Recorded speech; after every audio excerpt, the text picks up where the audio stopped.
you for coming on once again. It has been a busy week to say the least, especially for President Donald Trump. First week of his second term, and he has hit the ground running, signing a swath of executive orders. One of them being about ending and changing the definition of birthright citizenship. House Republicans introduced and you endorsed the Birthright Citizenship Act. So, to start the conversation off, can you explain the legislation? Well, absolutely. I mean, it's really pure and simple. I'm not a lawyer. I don't play one on TV, obviously, but it's really pure and simple on behalf of the American people.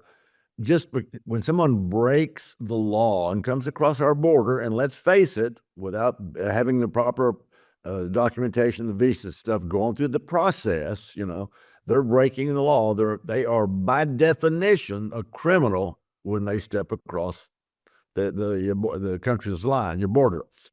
And so just because they come here illegal and they have a baby, that should not entitle them to actually be anchored here in the United States any more than we would say if somebody came over and broke the law, broke into a house or into a store, or vilely aggravated some. There's been some rapes and there's actually been some deaths, killed women and men too, for that matter. That doesn't entitle them to have the benefits of America, and that's what this is about.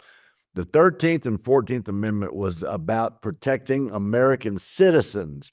Our founders of this country, Brittany, in my opinion, never foresaw the fact that illegals would come in here, they would break the law, and somehow we would just say, oh, come on over, it's no big deal.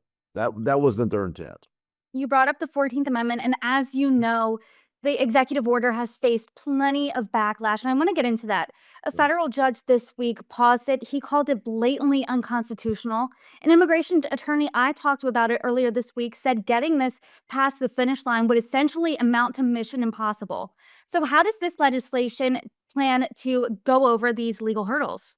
Well, I think we have to all agree, and like I already said, I'm not an attorney, and you talked to an immigration attorney. Great, they all go through some of these schools that are a bit more liberal for my taste, but nonetheless, the Supreme Court has made multiple rulings where they got it wrong.